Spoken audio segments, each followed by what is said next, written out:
ஹல்லேலூயா. கர்த்தருடைய பரிசுத்த நாமத்திற்கு மகிமை உண்டாவதாக. இந்த நாளிலும் இயேசப்பா நம்ம ஒவ்வொருவருக்கும் கொடுக்கிறதான நல்ல வார்த்தை. யாத்ராகமம் 23வது அதிகாரம் 25வது வசனம்.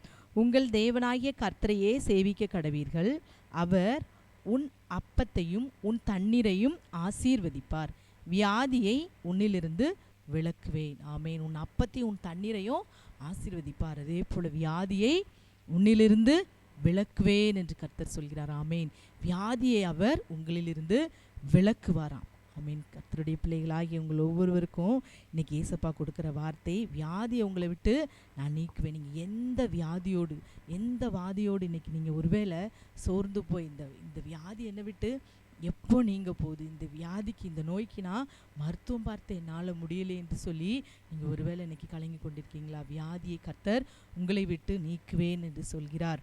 யாத்ராகமத்தின் புஸ்தகம் 23வது அதிகாரம் 25வது வசனத்தை நீங்கள் வாசிப்பீர்கள் என்றால் 15வது அதிகாரம் 26வது வசனத்தில், நீ உன் தேவனாகிய கர்த்தரின் சத்தத்தை கவனமாய் கேட்டு அவர் பார்வைக்கு செம்மையானவைகளை செய்து அவர் கட்டளைகளுக்கு செவி கொடுத்து அவருடைய நியாயங்கள் யாவையும் கை கொண்டால் நான் எகிப்தியருக்கு வரப்பண்ணின வியாதிகளில் ஒன்றையும் உனக்கு வரப்பண்ணேன், நானே உன் பரிகாரியாகிய கர்த்தர் என்றார். ஆமேன்.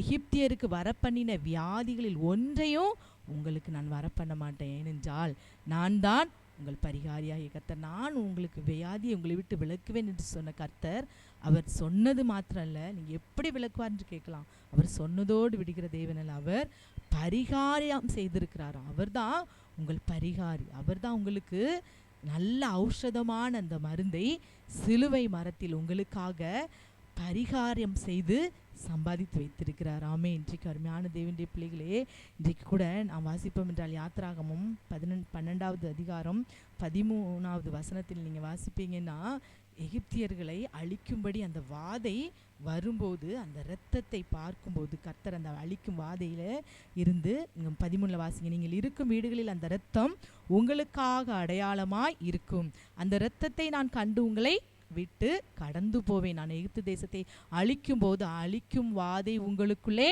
வராதிருக்கும். ஆமீன். வியாதியை உங்களை விட்டு விலக்குவேன் என்று சொன்ன கர்த்தர், நான் தான் உன் பரிகாரி என்று சொன்ன கர்த்தர், அழிக்கும் வாதை உங்களுக்குள்ளே வரும்போது இந்த இரத்தத்தை பார்க்கும்போது அந்த அழிக்கும் வாதையை வராதபடி கட்டளையிடுவார். அழிக்கும் வாதை உங்களுக்குள்ளே வராதிருக்கும், ஏனென்றால் நான் அந்த இரத்தத்தை காணும்போது. ஆமேன். அந்த இரத்தம் கல்வாரி சிந்திர எகிப்து தேசத்தில் அந்த ஆட்டுக்குட்டியின் இரத்தம் அங்கு நிலைகளில் பூசப்பட்டதானா, இன்று கர்த்தராகிய இயேசு கிறிஸ்து நமக்காக கல்வாரி சிலுவையில் இரத்தம் சிந்திருக்கிறார், பரிகாரம் செய்திருக்கிறார்.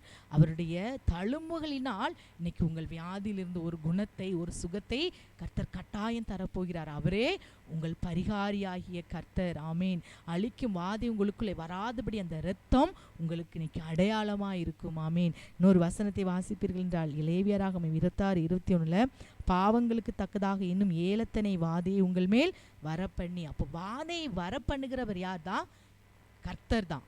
7 பாவங்களுக்கு தக்க 7 வாதையை உங்களுக்குள் வரப்பண்ணுவார். அப்போ அந்த பாவத்திற்கு தக்கதாக தான் இன்னைக்கு அநேகருக்கு வாதை. ஒருவேளை நீங்கள் நான் பாவமே செய்யலையே எனக்கு எப்படின்னு நீங்கள் கேட்கலாம். ஆனால் பாவத்தினால் வருகிற அந்த வியாதிக்கு, அந்த வாதைக்கு கர்த்தர் என்ன சொல்கிறார் பாருங்க, பாவத்துக்கு தக்கதாக இன்னும் 7 வாதை உங்கள் வீல் வரப்பண்ணி என்று சொல்கிறார். அப்போ நாம் இந்த பாவத்தை கர்த்தருடைய சிலுவை மரத்தில் நாம் பாவத்தோடு ஒருவேளை இருப்போம் என்றால் சிலுவை மரத்தில் அந்த பாவத்திற்கான பரிகாரமாகிய அந்த பரிசுத்த இரத்தத்தை, அவருடைய இரத்தத்தை சிந்தி இருக்கிறார். அந்த இரத்தம் பாவங்களற நம்மை கழுவி சுத்திகரிக்கும். அந்த இரத்தத்தினால் கழுவப்பட்டு அந்த இரத்தம் நம்மேல் அடையாளமாய் பூசப்படும் போது ஒருவேளை உங்களை அழிக்கும்படி வாதை வந்திருந்தாலும் கர்த்தர் அந்த இரத்தத்தை பார்த்து அந்த அழிக்கும் வாதை வராதபடி, ஒருவேளை அந்த வியாதி உங்களை அழிக்கும்படி வந்திருந்த அந்த இரத்தம் அடையாளமாய் இருந்து இந்த நாளில் உங்களை விட்டு நீங்கி போகும். ஆமீன். ஹல்லேலூயா. அப்போ நீங்கள்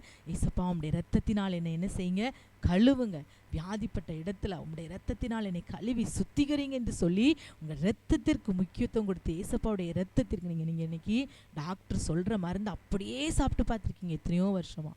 டாக்டர் ஒரு சின்ன சிம்டம்ஸ் தெரிஞ்சாலும் டாக்டர்கிட்ட ஓடுறோம், உடனே டெஸ்ட் எடுக்கிறோம், மருந்து மாத்திரை சாப்பிட்றோம். கர்த்தர் சொல்கிறார் பாருங்க, இரத்தத்தை நான் சிந்திருக்கிறேன் என்னுடைய பிள்ளைகளுக்கு, அவருடைய தழும்புகள் தான், நான் தழும்புகளினால் குணமானீர்கள் என்று பார்க்கிறோம். அன்று பெரும்பாடுள்ள ஸ்திரீ வஸ்திரத்தின் ஓரத்தை தொட்ட போட்டாள், வல்லமை இறங்கியது, மருத்துவத்திட கொடுத்து எல்லாவற்றையும் செலவழித்து போட்டாலாம். இன்றைக்கு ஒருவேளை நீங்களும் கூட மருத்துவர்கிட்ட போட்டு நீங்கள் எல்லாத்தையும் செலவழித்து விட்டு ஒன்றுமில்லாமல் நிர்கதியாய் நிற்கிறீர்களோ, இன்னைக்கு கர்த்தருடைய சமூகத்தில் அந்த வல்லமையை, அந்த சிலுவை மரத்தில் நமக்காக சம்பாதித்த அந்த வல்லமையும் அந்த இரத்தத்தையும் மீட்பையும் இன்னைக்கு நீங்கள் ஒருவேளை கேட்பீங்கன்னா, அந்த இரத்தம் உங்கள் மேலே பூசப்படும் என்றால், எந்தெந்த இடத்துல வியாதி இருக்கோ அந்த இடத்துல கல்வாரி சிலுவையின் இரத்தம் பூசப்படும் போது அது உங்களுக்கு பரிகாரமாக இருக்கும். அதுதான் உங்களுக்கு பரிகாரம் என்று பார்க்கிறோம். உன் பரிகாரியாகிய கர்த்தர் நானே என்று சொல்கிறார். அவர் பரிகாரத்தை செய்து விட்டார்.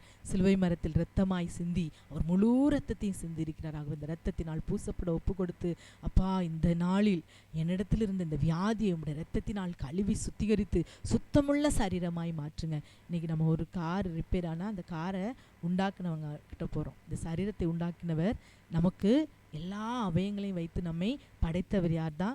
ஏசப்பா தான். நம்ம முழு விசுவாசத்தோடு விசுவாசிக்கிறவளே பாக்கியவதின்னு பார்க்கிறோம். விசுவாசித்தால் தேவனுடைய மகிமை காண்பா என்று பார்க்கிறோம். நீங்கள் எப்படி ஒருவேளை ஒரு சோதனையோடும் இந்த வியாதியோடும் வாதையோடும் போராடிட்டு கொண்டிருப்பீங்கன்னா, இந்த வேளையில் கர்த்தருடைய சமூகத்தில், அப்பா நீர் இந்த நாளில் என்னை சுத்தமாக்குங்க, உடைய இரத்தத்தினால் கழுவி சுத்தமாக்குங்க. அதே போல இன்னொரு வசனத்தை பார்ப்போம் என்றால் சங்கீதம் 91:10 ஆகையால் பொல்லாப்பு உனக்கு நேரிடாது, வாதை உன் கூடாரத்தை அணுகாது. வாதை வேற, நோய் வேற. நோய்ங்கிறது அப்பப்போ வரோம், சின்னதாக காய்ச்சல் தலைவலி அப்படின்னு வந்துட்டு போயிட்டு இருக்கோம்.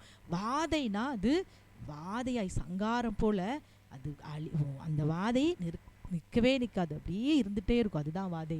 இன்றைக்கு உங்களுக்கு வியாதி வரும், போயிடும்.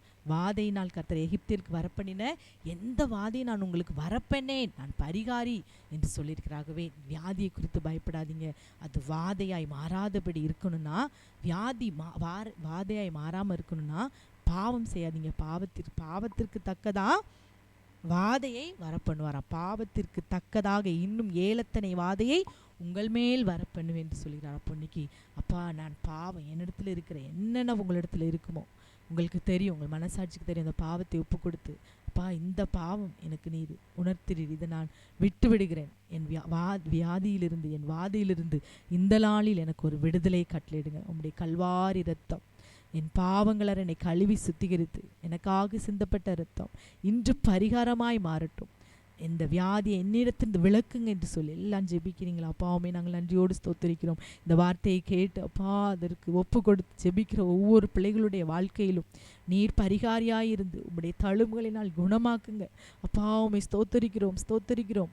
அப்பா இஸ்ரவேல் பாளையத்திலே அந்த எகிப்தியரை அழிக்கும் போது அந்த இரத்தம் நிலைக்காலில் பூசப்படும் போது அது அடையாளமாக இருந்தது. அதை பார்க்கும்போது அழிக்கும் வாதை நிறுத்தப்பட்டது, அந்த வீட்டுக்குள்ளே போகல என்று பார்க்கிறோம். இந்த வேளையிலும் அப்பா கல்வாரி சிலுவையில் சிந்தின இரத்தத்தை விசுவாசித்து அந்த இரத்தத்தினால் கழுவப்பட ஒப்பு கொடுக்கிற ஒவ்வொரு பிள்ளைகளுடைய வாழ்க்கையிலும் இருக்கிற எல்லா வாதையும் இந்த நாளில் எடுத்து போடுங்கப்பா. ஒரு சுகத்தை கட்டளையிடுங்க தகப்பனே. இயேசுவே உம்மை ஸ்தோத்தரிக்கிறோம். கல்வாரி சிலுவையில் உள்ள அந்த தழும்புகளினால் ஒவ்வொரு பிள்ளைகளையும் குணமாக்குங்கப்பா. இயேசுவே உம்மை ஸ்தோத்தரிக்கிறோம் அப்பா. வாதை உன் கூடாரத்தை அணுகாது, வியாதியை உன்னை விட்டு விளக்குவேன் என்று இந்த நாளில் ஒவ்வொரு பிள்ளைகளுக்கு வாக்கு கொடுக்கிற கிருபைக்காக ஸ்தோத்திரம். இந்த வார்த்தை ஆம் என்றும் ஆமேன் என்றும் அப்படியே ஏற்றுக்கொள்கிற பிள்ளைகளுடைய வாழ்க்கையில் ஒரு சுகத்தையும் பலனையும் நீ இந்த நாளில் கட்டளையிடுங்க. உம்முடைய வல்லமையினால் சுகமாக்குங்க.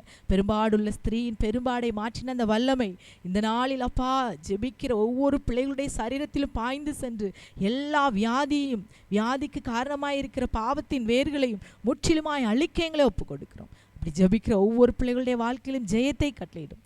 பரிகாரமாய் நீர் இருந்து நடத்தும். சகல துதிகன மகிமை உமக்கே செலுத்துகிறோம். இயேசுவின் நாமத்தில் ஜெபிக்கிறோம் நல்ல பிதாவே. ஆமேன்.